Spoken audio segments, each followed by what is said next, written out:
సమ్మక్క సారలమ్మ జాతరలో ఏ విధంగా అయితే బాలాజీ పాలకో బన్వాలని సతాయించిండో అదే విధంగా ఒక యూట్యూబర్ ఒక ఆటో డ్రైవర్ ని ఏ విధంగా సతాయించిండో ఒకసారి ఆ వీడియో చూడండి. వీడియో చూసిన తర్వాత మాత్రం ఆ ఆటో డ్రైవర్ అన్న ఇంకొక అతను ఆయనని ఏ విధంగా బుద్ధి చెప్పిరో ఒక్కసారి మీరు కామెంట్ రూపంలో కామెంట్ చేయండి, అదే విధంగా ఫాలో చేయండి. యాక్చువల్గా ఇది ప్యాసింజర్ ఆటో. ఈ ప్యాసింజర్ ఆటోలో ఇలాంటి గూడ్స్ ఏమి తీసుకెళ్ళకూడదు, ఇలాంటి ఐటమ్స్ అన్ని తరలించకూడదు. ఓన్లీ ప్రయాణికులను మాత్రమే ఎక్కించుకొని వెళ్ళాలి. కానీ వీళ్ళు ఇలా చేయొచ్చు. ఇది వాళ్ళకి కరెక్ట్, అది కరెక్ట్. ఏం కరెక్ట్? పట్టుకోటు కోసం తిరగడం కరెక్టా? మీరు ఉన్నాయి లేనట్టు లేని ఉన్నట్టు కల్పించుకొని చెప్పడం కరెక్టా?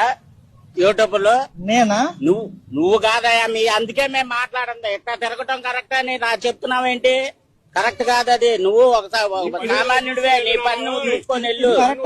ఏది అది బ్రేక్ ఇన్స్పెక్టర్ లో పోలీసు వాళ్ళు ఎస్ఐలు వాళ్ళు చూసుకుంటారు. నీకు కరెక్టా? నీకు అవసరమా?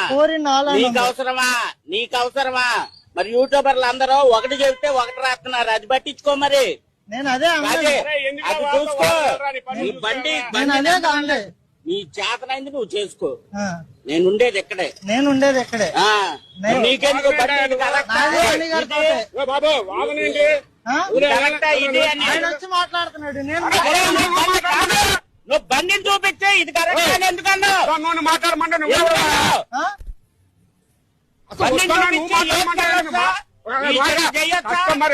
వెళ్ళిపోవాలి. నువ్వు మాట్లాడమంటే కస్టమర్ నేను మీరు మాట్లాడమన్నానే అడిగావు.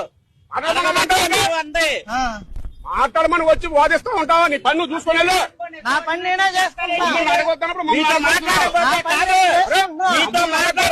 పబ్లిక్ ని ఇష్టం వచ్చినట్టు ఇచ్చేస్తారేంటి?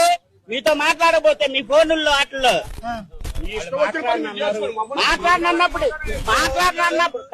మాట్లాడినప్పుడు ఇదిగో ఎట్ట వేసుకెళ్ళటం కరెక్టా?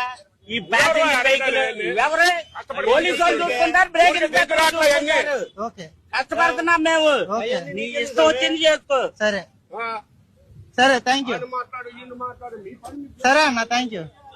పబ్లిక్ ని ఇచ్చేయకూడదు.